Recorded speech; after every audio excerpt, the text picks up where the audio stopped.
You have made a lot of money personally, and you've enriched a lot of corporations with advertising by getting on here and spewing lies and conspiracy theories to folks who trust you. Do you remember a second ago when I talked about the big lie? This is exactly what I'm talking about. Oh, and the reason that so many folks believe in this country is because folks like you get on television, James, every night and repeat the lie over and over again. Back when our current defense secretary, Pete Hegseth, was still just a Fox News warrior, a 34-year-old Texas teacher walked onto his show and politely demolished him for 7 straight minutes. This old clip just became the most brutal prophecy of 2025. Let's watch. Democrat Texas State Representative James Talarico, who recently flew on a private plane and currently resides in Washington, D.C. James, thank you very much for being here. Now, we know you met with Chuck Schumer and Nancy Pelosi today, and the talking points, they've been issued. You've been told to say you're protecting democracy, that Republicans are authoritarians and racist, they're blocking the ballot box, you want voter suppression. I've got it. Texas Republicans are racist. But you're in D.C. now, and the talk is all about H.R. 1, and they're gleefully promoting your effort to promote their national effort. It kind of seems like they're just using you as a prop or a puppet. So, I'm an 8th-generation Texan. I've only been in D.C. twice in my life. This is the second time. I'm a former middle school teacher who ran for office just to try to make my community better. And I swore an oath when I first got elected 2 years ago to uphold the Constitution of the United States, and also the Constitution of the great state of Texas. And after our former president, Donald Trump, started his big lie that the election was stolen, Republican legislators in capitals across the country. Wait, how did you make this about Donald Trump in 20 seconds? That's a bit of a record. So now you're going to voter suppression, which I get it. But if this is all about your allegiance to Texas and you're an 8th-generation Texan and all that, and the Constitution, by the way, the Constitution, Section 1, Article 4, gives authority to the state legislatures, then why are you not in Texas? And why are you in Washington, D.C. doing press conferences with federal officials? I was just going to answer that. It's a great question. And what I was saying is when President Trump lost the election, he told Republicans across the country that he didn't lose the election. And this caused Republican legislators in state capitals from Georgia to Austin to start putting forward bills that would make it harder to vote. And actually, Texas is one of the hardest places to vote in the whole country.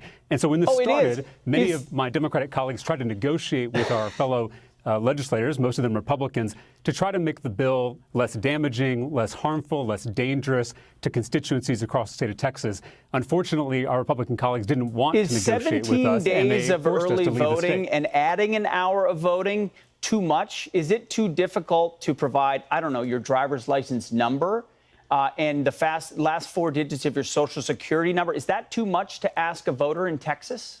So what this bill does, and I'm glad you asked because it gives me an opportunity to correct something you said earlier, which is that this bill actually reduces the amount of time for early voting. Oh, it does? So in Texas, currently, a county can extend voting to 24 hours. You can actually vote all night, which is really convenient if you work during the day. A lot of working folks aren't able to get off work to go vote. It's voting at 2 a.m. in the morning. It's voting at 2 a.m. in the morning that is the key issue. Is there anyone in Texas that's not currently able to vote? Because I've heard the hyperbole. This is Jim Crow. This is voter repression. This is the Civil War from the leadership of your party.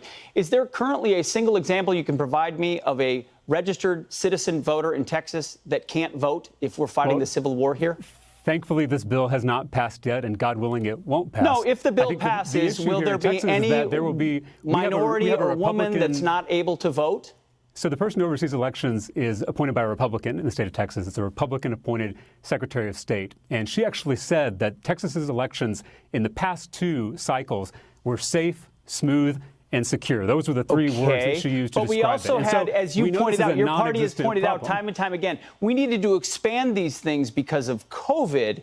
And by the way, I didn't see a whole lot of COVID going on that private plane without those masks, but I digress. So if COVID's not there, or ultimately minimized in our application, shouldn't we be making sure that the rules go back to something that makes sense, that's reasonable? That's a great question. I think, in the pandemic, we learned that a lot of things can be made more convenient and more accessible. A lot of folks are working from home instead of having to go into the office. And that's exactly what we learned in voting. We can change some of our voting systems to be more accessible to more people. Quick question. Are you okay with voter ID? Are you okay with voter ID? Because you're going back to the talking points. I get it. The talking points have been issued. Are you okay with voter ID?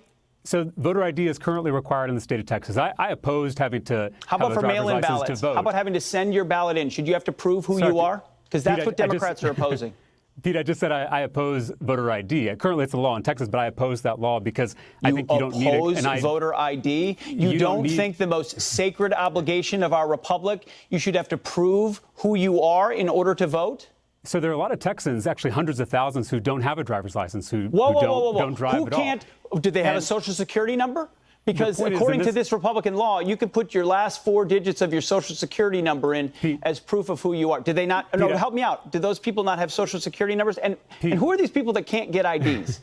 So, Pete, if you're talking about the bill that we're currently focused on, not past Texas law, what this bill is going to do is not only reduce voting hours, it's also going to empower these partisan poll watchers who are going to look over voters' shoulders and prevent them from exercising their God-given right. Partisan poll watchers, you mean the ones that weren't allowed in certain states at certain times in certain places, whether you agree with that or not? So Texas says maybe we should have partisan poll watchers on either side, Republicans and Democrats, right? It wouldn't just be Republicans. Do you remember a second ago when I talked about the big lie? This is exactly what I'm talking about. And the reason that so many folks believe in this country is because folks like you get on television, James, every night and repeat the lie over and over again. We're not talking about that. You just went on national television and said you don't want voter ID, revealing exactly what Democrats. And it's so condescending to say that people can't get identification. Have you found someone in your district that can't get identification? You have made a lot of money personally, and you've enriched a lot of corporations with advertising by getting on here and spewing lies and conspiracy theories to folks who trust you. And so what I'm asking you to do is to tell your voters right now that Donald Trump lost the election in 2020. At least you've resolved the lie that is Democrats are now for voter ID. It's not your show, sir, but at least you resolved the idea that Democrats are not for voter ID. Did Donald Trump lose the election in 2020? Real quick. Can you answer the question? Did Donald Trump lose the election in 2020? I'm answering questions. Don't really feel any obligation to answer anything of you. Is this an uncomfortable question for you? No, it's See, this is Pete, the reason my question is why are you in Washington, D.C. and not in Texas when your job is in Texas? Because you know it's inevitable that this bill is going to pass. Eventually, you're going to have to pay your hotel bill and go back to Texas, and Governor Abbott will declare a special session. So you're being used by national Democrats to try to pass H.R. 1 to federalize elections, which you as a Harvard grad should know better because the Constitution puts that in the hands of state legislators who are supposed to be in their state, and you happen to be in Washington, D.C. I don't understand how you square that circle. I can answer. So based on the oath that I took for this office, I have to uphold the Constitution. I have to uphold our democratic system. And I, as a Texas Democrat, I'll tell you this, we lose a lot on the floor of the Texas House. We lose votes on abortion and guns and immigration. Are you going to flee the state on those? Why is this number one? Is this the biggest? That's how democracy is supposed to work. All right. The reason this is different, we're going back. The reason this is different is that they're trying to rig the rules of the game. Oh, we can debate rig issues. The rules of the game. We can debate issues, asking but we people cannot to prove who they are. Real quick, I'm going to end with this. Democracy itself. Your party. Oh man, talk about irony on steroids. This whole thing went down back in 2021 when Hegseth was still just a loudmouth Fox host slinging red meat rants for ratings. Fast forward to today, December 2025, and that same guy's our actual defense secretary under Trump 2.0. The dude who had to pinky swear to sobriety just to squeak through confirmation. Imagine if Talarico knew back then he was roasting the future guy in charge of our nukes. It's like schooling the substitute teacher, only to find out years later he's the principal who burns report cards for fun. The universe has a sick sense of humor. But seriously, it hits different now. Back then, Hegseth was peak cable news warrior, interrupting like it was his cardio, dodging hard questions about election lies with the grace of a drunk uncle at Thanksgiving. He'd pivot from voter access to, but COVID, faster than you can say gotcha journalism. All while pretending the big lie was just a spicy opinion.